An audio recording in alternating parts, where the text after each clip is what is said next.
Hey guys, welcome back to Grow Machine. Today's topic that we are going to discuss is something which is of utmost importance considering the current times, because right now, like most of you who have recently lost their jobs or are planning to switch are going for interviews to different companies, and at these times when the demand is less but supply is more, I hope you guys can understand. You need to be a bit mindful about how you go about presenting yourself or presenting your overall profile. And for that, today I have come up with 5 things you must not do, right? Mind you, you must not do while giving any interview. So before starting, please subscribe to my channel. So as we always do, let's get started.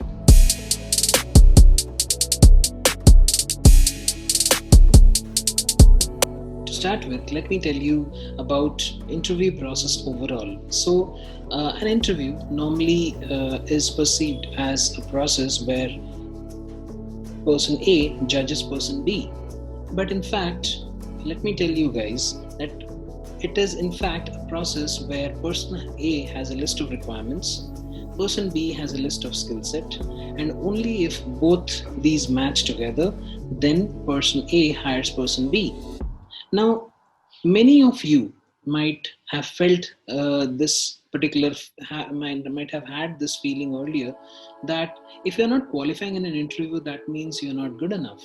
But let me tell you guys, it's not like that. If you're not qualifying in the interview, maybe the requirements are a bit more or less than what you have. Maybe they are different. If they are more, then you must focus on increasing your area of expertise. If it is less, then definitely you will qualify a job if you are able to present yourself properly. And if it is somewhere which is different, then probably you are at the wrong place. So without much ado, let's get this started about the 5 mistakes which you should not do during an interview. So the first one is never start answering a question instantaneously. Now, what does this mean? Now you must be wondering that if I do not answer instantaneously, maybe the interviewer might feel that I'm not prepared for an interview. But the fact is that speaking instantaneously and speaking it in an unstructured way is much better than speaking slowly, taking your time, and presenting yourself in a very structured manner. So in order to do this, there are 5 things which I would recommend you. First, take a pause of 2 to 3 seconds and structure your answer in your mind. Now, structuring does not mean recalling all the points that you want to say. Structuring means recalling yourself, setting in your mind those main headers that you are going to talk about as part of your answer. So take a pause of 2 to 3 seconds and at least define those 3 to 4 headers that you are going to talk about as part of your answer. Now, once you have structured your answer in your mind, even then, if you don't have clarity on the question, then please get the clarity from the interviewer. Trust me, the interviewer does not want you to talk anything and everything. They just want you to answer what they want. So it would be great if you can get a clarification on the question from the interviewer. Next point is recall any past experience which you can talk about as a reference. So this point is very important because this applies to any interview in this world. Because, interviewers, when they hire people, they definitely look for a person who has knowledge on the overall things what they want as part of their job requirement. But they also want someone who has an earlier exposure. So these things are very much important about recalling your past experience. So try to relate it, whatever the question might be, try to relate it. The next point is finalize the key areas you're going to talk about, right? So the key areas. Now this point and the first point, they are a bit different. Now, why they are different? Because in the first point, you're just structuring the headers. For example, let's say the question is something like, what do you think is the benefit of pair programming? Now, you might be structuring in your head that first I'll tell what is pair programming, I'll tell what are its benefits, and maybe then I'll talk about one of my instances where I use pair programming during my exposure to a project. Now, in the same case, finalizing the key areas means, let's say you want to highlight on a particular thing about pair programming, which is pretty relevant to what the job description tells you. And there you need to finalize your key areas you're going to talk about, because then you will be able to hit the bullseye. The next point is calm down and tell the story. So once all these four points are done, you need to calm down, take it slow, take it precisely, but tell it in a fashion such that the person sitting on the opposite side is able to understand what you're going to say. The second point that we are going to talk about is, don't screw up the basic question of tell me about yourself or walk me through your profile. Now, all of us who have ever happened to take an interview have always faced this question. I mean, this is kind of a basic Bible question of interview, right? And if you ask me and in fact, I'll tell you, according to a survey, almost 75% interviewers fail the candidate immediately after this question. You know why? Because first of all, the candidate is not at all prepared for this. So please prepare yourself for this question really good, because this is something, it's like a cheat question. You know that the question is going to come and you just need to do some few preparation for it. Now, to help you prepare for this question, I would like to give you 5 questions, 5 tips. Now, the first one is frame your answer, right? Frame your answer. It can be in a form of a template, whichever you might find. I have so many templates with me, so check out my website if you want to have a view about any of these templates. If you want to really understand, if you have your own way of framing your answer, just do it that way. The second point is, start with the latest education you completed. So most of us have this habit of starting from, we completed our matriculation, we started our schooling, we completed our masters. So we go it in all, right? So, but it is highly recommended, because see, the person is going to hire you for a job, right? He is already able to see all these pointers on your resume. So he doesn't want to listen to it. And of course, when you start introducing yourself, the first few lines should be the main punchlines, because the person should know what you are, right? And you don't want to waste that crucial time in telling him the same thing which is already in front of him. So please don't specify all your education details. Just specify the last education detail that you did and start with it. For freshers, specify the projects or committees you were in. So I understand, see, there are a lot of freshers who are viewing this video, who are watching this video and must be wondering, see, we don't have any past experience, so what are we going to tell them? But yes, I'm going to tell you that there must be many projects and which you might have done during your college days, or maybe committees you were part of, maybe event management, you would have organized your college fest, or you would have maybe there would have a guest visited your college and you would have helped him in organizing an event. So all those things can be basically articulated and can be presented as part of your interview. Now, for professionals, give a brief on the overall experience, but specify the one that's relevant to the GD.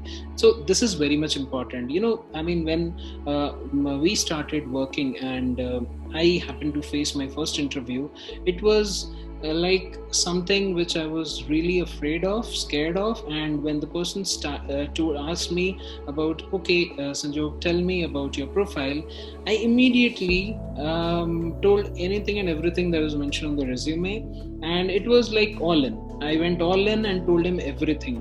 But what I didn't realize was that there was a section of my resume which he was actually interested in, because that actually matched with the job description. So my recommendation to all of you guys is, please don't sing your resume over there. Rather, focus on the one point, that one line item that is very much relevant to the job description, and please explain it in detail. That what did you do, what kind of projects did you work in, which clients did you work for, right? All those things, please explain it in detail. The fifth point is, explain your day-to-day activity as part of your current role. Now, this is very much important, because when you explain your day-to-day activity as part of your current role, the person is able to resonate with what maybe he is himself one of the persons who is working in a similar role. Let's say you are going to work as a project manager. Maybe the person interviewing you is himself a project manager. So when you tell him that, okay, I do these things, maybe he's able to relate or resonate with you what you are doing, and by that he's able to understand that, yeah, this guy has definitely worked, because I'm able to understand, because even I'm doing it as part of my day-to-day job. So if we are done with the second question, let's go to the third question. The third question is, never try to impress by chanting definitions or saying something irrelevant. Now, this is very important, because I have faced a lot of interviews. In fact, now even I'm started taking interviews. But when I started my career back in 2012, I realized that whenever there was a question where I didn't know the answer, the only option I used to feel that came to my mind was to go about and start telling about whatever word I felt I knew the meaning of, and I used to start explaining it to the person. Trust me, this is not a subjective paper, and nobody is giving you marks for writing more, right? So please don't do that. Definitely never do that. And have patience. Take your time, right? If you don't know the answer, admit it. I mean, this only applies only if you are able to understand the question. So if you understand the question and you feel that you don't know the answer, please admit it. Don't speak anything and everything, right?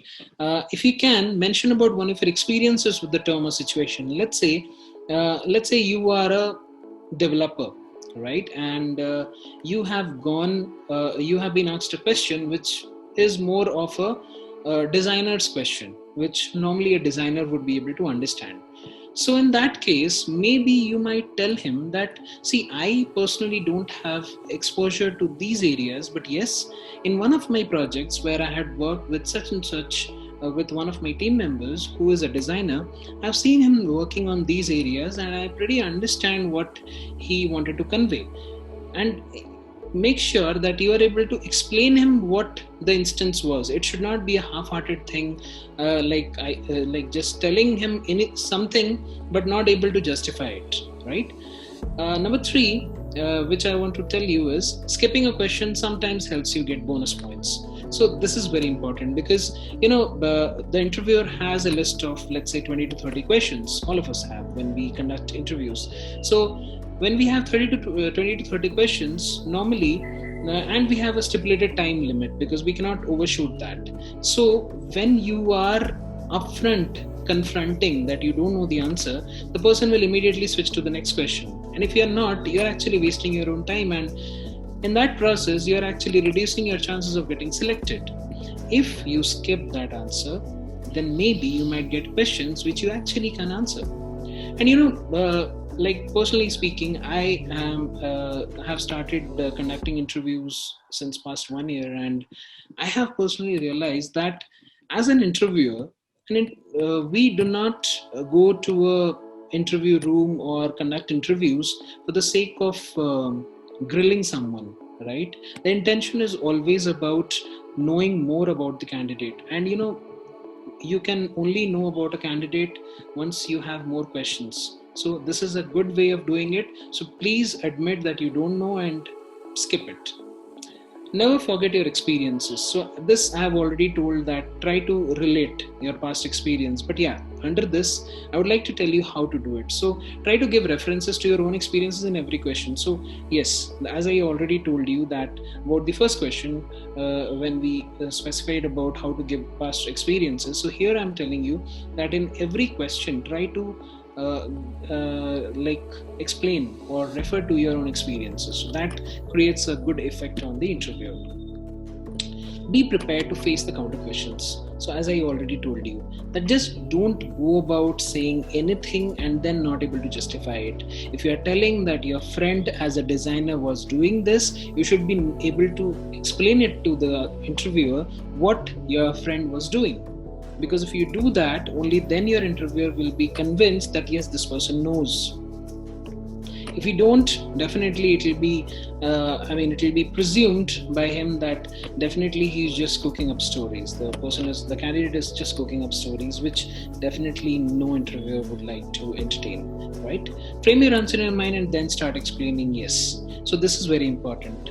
Why I have reiterated this in a different line as a different line item is because I want to tell you guys that many of us, out of excitement, when we hear a question, maybe at times we know the answer, we know what reference we can give, we have indeed worked on that, and out of excitement we start randomly, yes, we have worked on this and I did this and that and all the stuffs.